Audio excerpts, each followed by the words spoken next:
Hola, nuevamente aquí cumpliendo la tarea de leerles el maravilloso libro de La ridícula idea de no volver a verte, de Rosa Montero. Y vamos a empezar rápidamente. Solo recordarles que si no lo han hecho, por favor, suscríbanse al canal de YouTube y así va a ser más fácil la entrega de cada una de las partes que vamos leyendo. Empezamos. Nos habíamos quedado que Marie Curie se conoció con Pierre gracias a la invitación de un mutuo amigo y él dice que le había salido bonita su maniobra de Celestino, porque oficialmente la cita era para ver si Curie podía prestarle un laboratorio a Marie.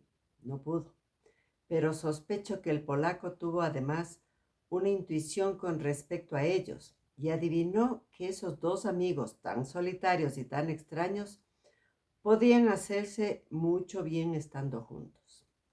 Y es que tanto Pierre como Marie eran unos frikis. ¿Para qué nos vamos a engañar?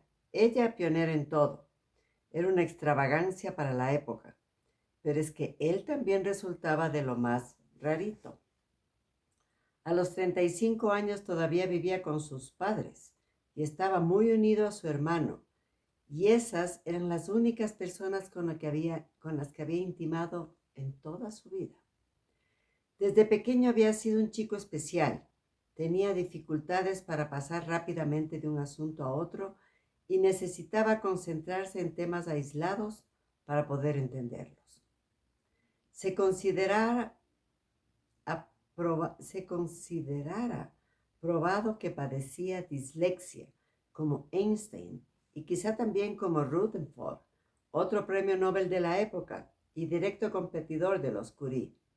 Einstein no habló hasta los 4 años y Rutherford sabía leer a los 11, pero no escribir. Pero permíteme que haga una digresión aquí para cantar las alabanzas de los raros, los diferentes, los monstruos, que suele ser la gente que más me interesa. Por añadidura, con el tiempo he descubierto que la normalidad no existe, que no viene de la palabra normal como sinónimo de lo más común, lo más abundante, lo más habitual, sino de norma, de regulación y de mandato. La normalidad es un marco convencional que homogeneiza a los humanos como ovejas encerradas en un aprisco. Pero si miras desde lo suficientemente cerca, todos somos distintos. ¿Quién no se ha sentido monstruo alguna vez? Y además, ser diferente puede tener ciertas ventajas. En 2009, la Universidad Húngara de Semmelweis publicó un fascinante estudio realizado por su departamento de psiquiatría. Tomaron a 328 individuos sanos y sin antecedentes de dolencias neuropsiquiátricas y las hicieron un test de creatividad. Luego comprobaron si los sujetos mostraban una determinada mutación en un gen del cerebro chistosamente llamado neuregulin 1. Se calcula que el 50% de los europeos sanos lleva una copia de este gen alterado. Un 15% suma 2 copias y el 35% restante no posee ninguna. Y resulta que este gen de nombre inverosímil parece guardar una relación directa con la creatividad. Los más creativos tenían 2 copias y los menos ninguna. Pero ahora viene lo mejor. Poseer esta mutación también conlleva un aumento del riesgo a desarrollar trastornos psíquicos, así como una peor memoria y una disparatada hipersensibilidad a las críticas. ¿No te parece el perfecto retrato robot del artista? Chiflado y patéticamente inseguro. Ahora bien, por otro lado, esa gente un poco rara, bastante neurótica y tal vez frágil, parece ser la más imaginativa. lo cual no está nada mal. Por cierto que este estudio podría explicar la existencia de los genios. Pero regresemos con Pierre Curie y con sus peculiaridades cognitivas. Al advertir los problemas de aprendizaje que el niño tenía, sus padres decidieron, con buen criterio, educarlo con un tutor en casa hasta los 16 años. Y así lograron que el poderoso, aunque algo distinto cerebro de su hijo, se desarrollara libremente. Luego Pierre se licenció en física en la Sorbona y junto con su hermano, y siendo ambos muy jóvenes, hicieron varios trabajos espectaculares sobre cristales y magnetismo, descubriendo un fenómeno llamado piezoelectricidad e inventando instrumentos de medición que luego serían importantísimos. Sin embargo, Pierre era incapaz de sacar un rendimiento convencional a toda esa brillantez. A los 35 años, cuando conoció a Marie, aún no había obtenido el doctorado, aunque cualquiera de sus descubrimientos le habrían bastado para conseguirlo. Y además trabajaba en la Escuela Municipal de Física y Química Industrial, que con el tiempo se haría muy prestigiosa, pero que por ese entonces era un modesto colegio de formación profesional. Viendo al Pierre anterior a Marie, da la sensación de que era un hombre que no conseguía integrarse de todo al mundo.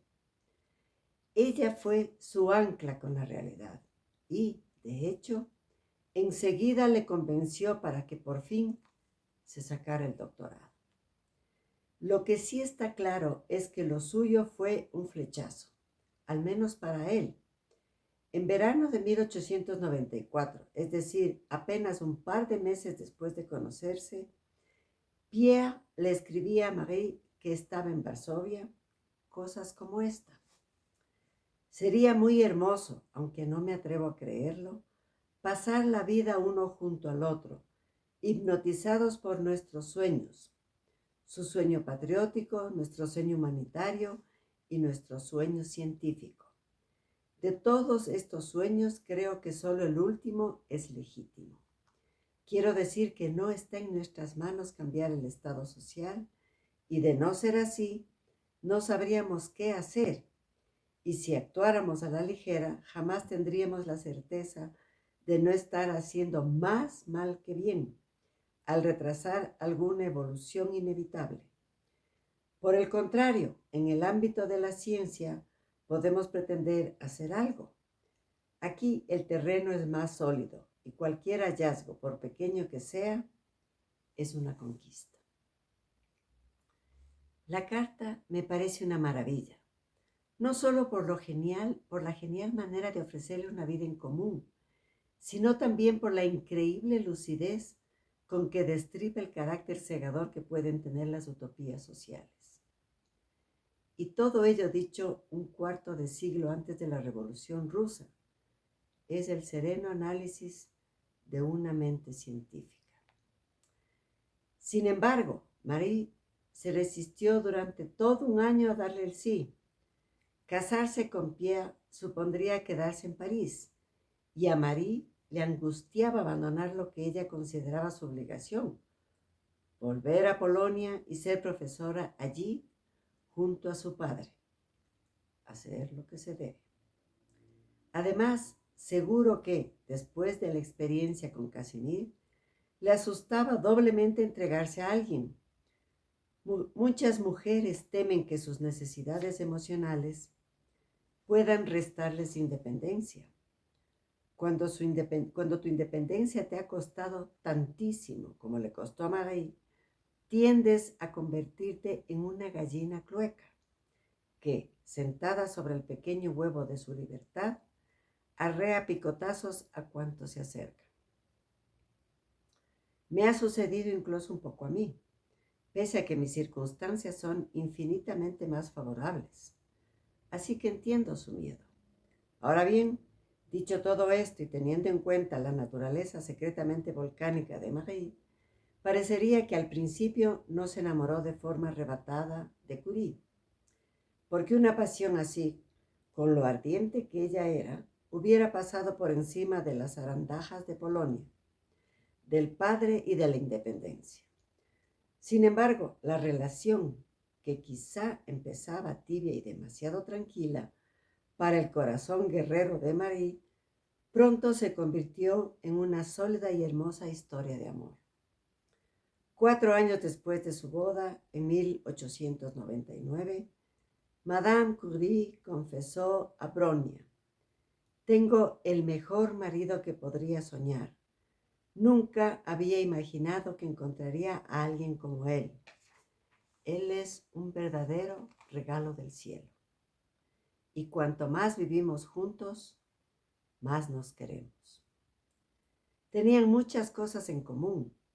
Para empezar, los dos eran unos idealistas. A los 20 años, Pierre había escrito: «Hay que convertir la vida en un sueño y volver realidad los sueños». Y Marie poseía profundas preocupaciones políticas, nacionalistas y sociales. Quería hacer algo por la humanidad y lo sentía como un deber moral. Para ello, practicaba lo que ella llamaba el credo del desinterés, que consistía en plantearse altos objetivos y trabajar para lograrlos sin prestar atención a las distracciones mundanas. Suena seco, suena duro, suena árido, y lo es. Marie tiene algo de misionera, de monja laica, de visionaria, ardiendo en la pureza de su visión.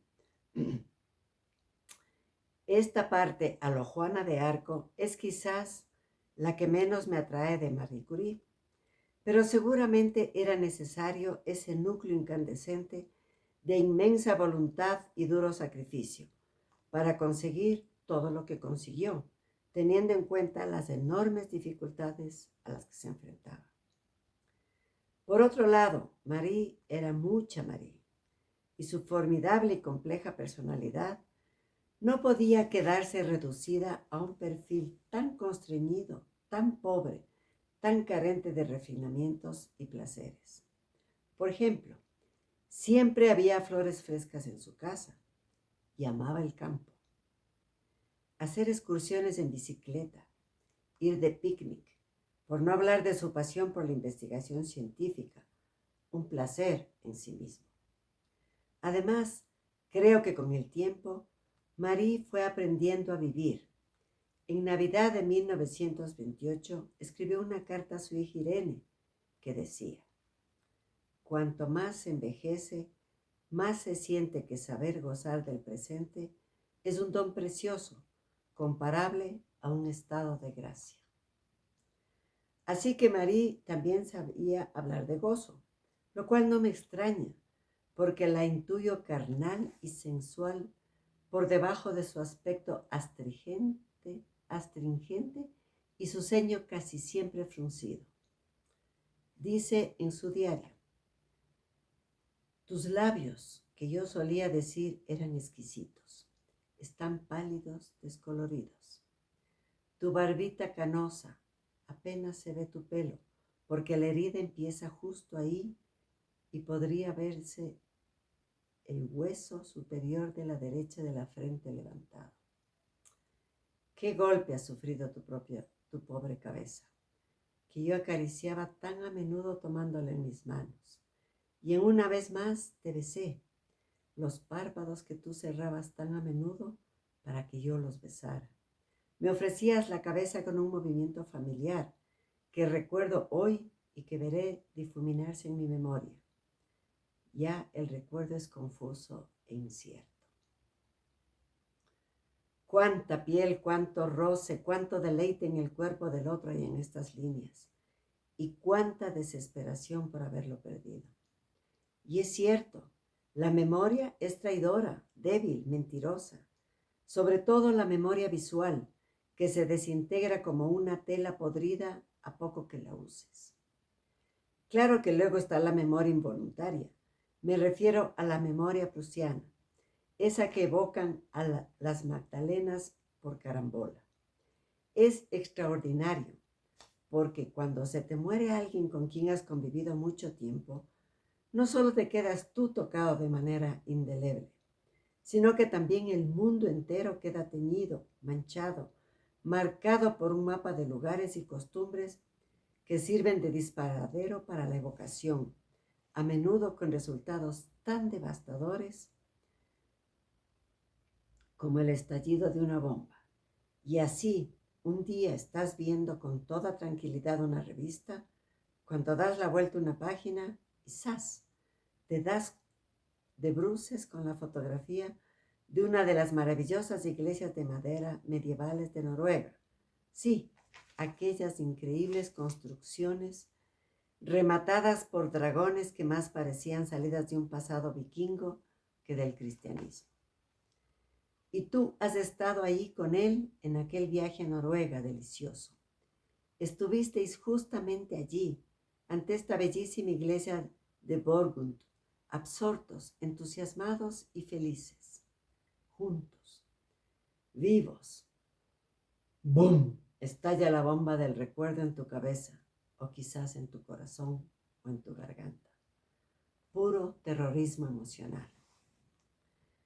Hay gente que en su pena se construye una especie de nido en el duelo y se queda a vivir ahí dentro para siempre. Permanecen en el hogar común, repiten el destino de vacaciones, visitan ritualmente los antiguos lugares compartidos, mantienen las mismas costumbres en memoria del muerto. Yo no creo que sea bueno, o quizás sí, quién sabe. ¿Quién soy yo para decir cómo debe uno tratar de superar una pérdida? Pero, en cualquier caso, no es mi elección. Me cambié de domicilio tras la muerte de Pablo. Marie también se mudó de casa cuando enviudó. Y el mundo tiene varios rincones que es posible que ya no vuelva a visitar. Estambul, Alaska, Islandia, ciertas zonas de Asturias o estas hermosísimas iglesias de madera. Continuaremos.